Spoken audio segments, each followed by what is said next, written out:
Hola.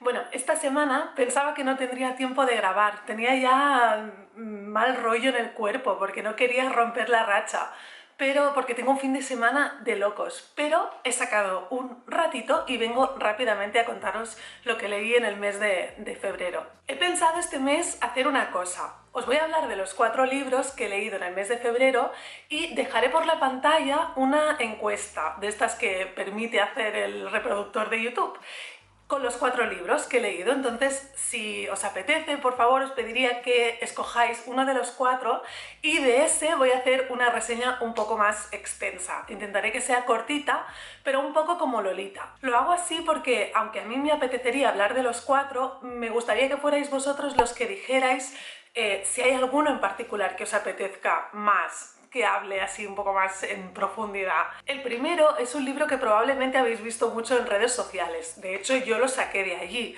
Realmente fue la editorial, fue Impedimenta la que me metió este libro por los ojos. Pero yo en mi cabeza lo linké a una de mis últimas lecturas, que era Americana.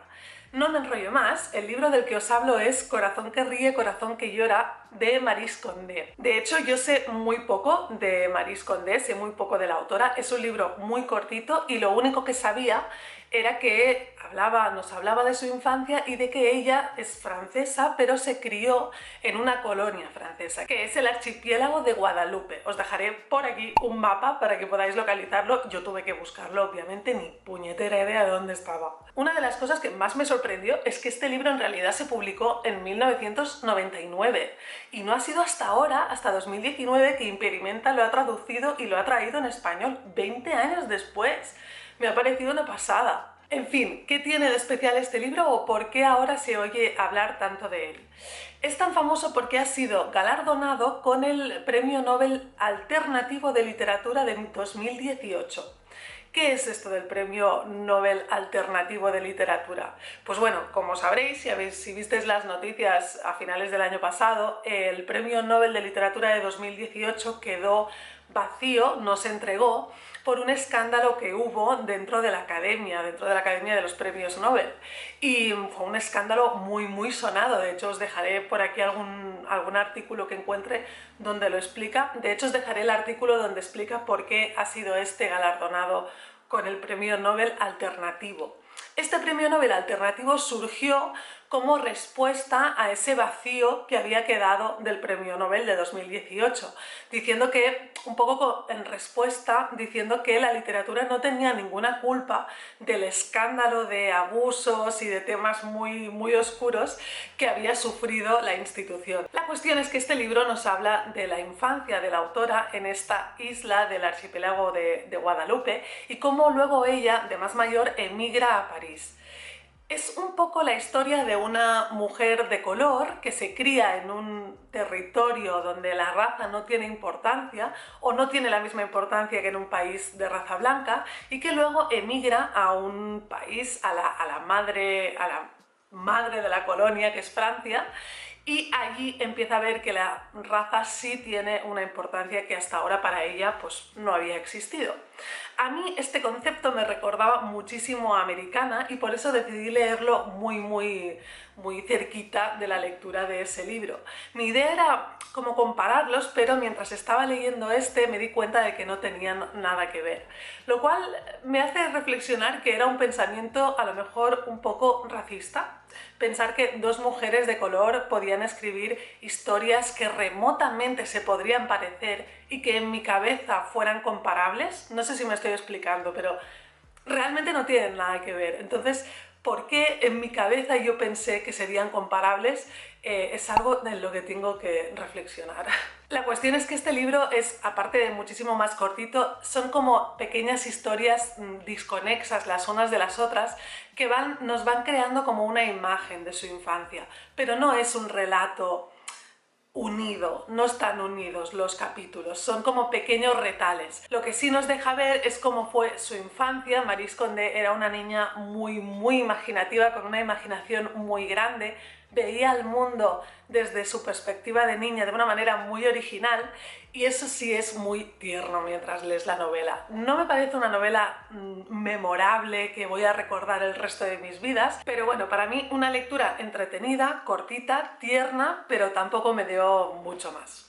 La segunda lectura del mes, y este es el plato fuerte del mes de febrero, fue prácticamente improvisada. De hecho, es un libro que yo hacía mucho tiempo que tenía pendiente. Desde que leí mi primera obra de Steinbeck tenía muy pendiente leer esta novela, pero lo había ido posponiendo, primero porque no la tenía, segundo porque la edición que encontraba no me gustaba, no me gustaba nada, y tercero porque quería leerlo traducido. Entonces al final se juntaron todos los astros y un youtuber, del cual os dejaré el canal por aquí porque tenéis que verlo porque es un puntazo, propuso hacer una lectura conjunta. Ha creado como una especie de club literario que se llama Macondo y propuso como primera lectura leer Al este del Edén de John Steinbeck. Esta novela, que fue posterior a Las uvas de la ira, se supone, dicho por el propio Steinbeck, que es su obra maestra. Y a mí no me ha gustado tanto como yo pensaba.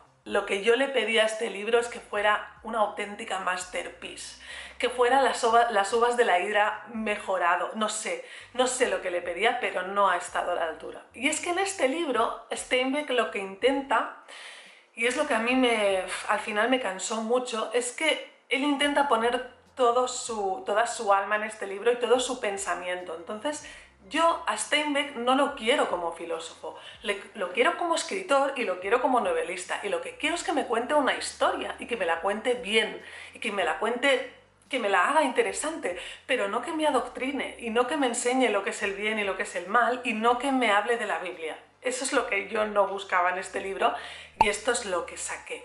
Yo creo que explicar de qué va Al este del Edén es muy complicado, pero yo lo explicaría como la historia de dos familias que tienen contacto entre ellas de manera intermitente durante el principio del siglo XX, finales del XIX y principios del siglo XX, y cómo van evolucionando los miembros de esa familia con los fantasmas del pasado y arrastrando un poco la historia de Estados Unidos en esa época. Hablemos primero de lo que sí me ha gustado de este libro, y es que John Steinbeck escribe bien, sabe narrar, tiene un estilo hipnótico, tiene una manera de describir brutal, y además está en un territorio que él domina muy bien, y ya lo demostró en Las uvas de la ira, que es ese Estados Unidos totalmente salvaje o semi-salvaje, la naturaleza en su estado más primitivo, los ríos, el viento, el sol, la luz.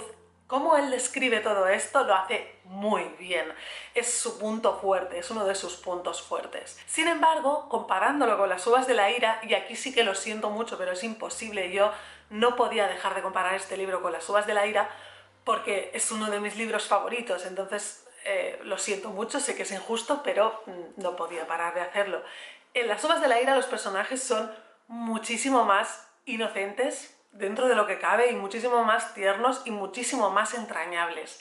En Al este del Edén los personajes son oscuros, son sombríos, tienen muchos secretos, incluso los que no son abiertamente malos son personajes muy complicados, y llega un momento en el que se hacen muy desagradables y se hacen muy antipáticos. Simplemente quiero que os quedéis con la idea de que es una novela mucho más oscura. Si habéis leído Las uvas de la ira, no busquéis Las uvas de la ira aquí porque no la vais a encontrar.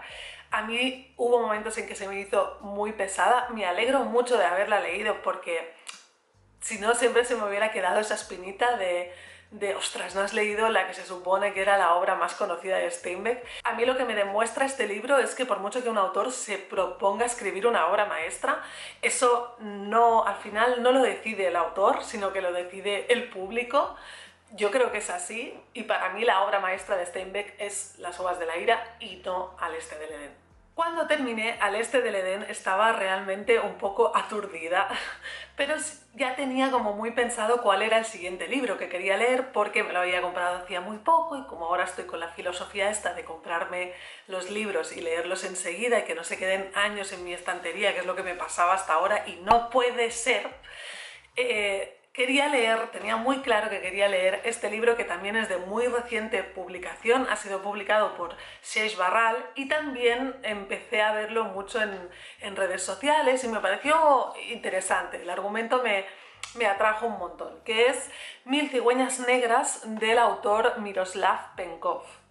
Lo he dicho bien. Este autor, que es búlgaro, creo que no es su primera novela, pero es, o por lo menos era la primera vez que yo oía hablar de él. Mil cigüeñas negras es una historia muy rara, porque realmente es muy rara, que nos habla de un chico que vuelve de Estados Unidos a Bulgaria para solucionar un tema de tierras, un tema de propiedades, pero sobre todo para buscar a su abuelo. Cuando él emigró a Estados Unidos con sus padres, su abuelo quedó en Bulgaria, y durante la época, mientras Bulgaria fue comunista, las tierras de la familia fueron expropiadas y luego fueron devueltas a su abuelo. Entonces él vuelve al país para reunirse con él, para buscarle realmente, porque no sabe dónde está, y para solucionar y arreglar un poco este tema de propiedades. Este argumento, que es el que nos cuenta la contraportada, no nos permite tener una idea real de lo que es esta novela. Yo no digo que sea una novela increíble, o sea, no me ha cambiado la vida en absoluto, pero es una novela que es mucho más filosófica y mucho más mística de lo que parece. Entonces, si la cogéis porque os pueda parecer atractivo el argumento de este chico que vuelve a por su abuelo, realmente yo creo que la novela no va de esto.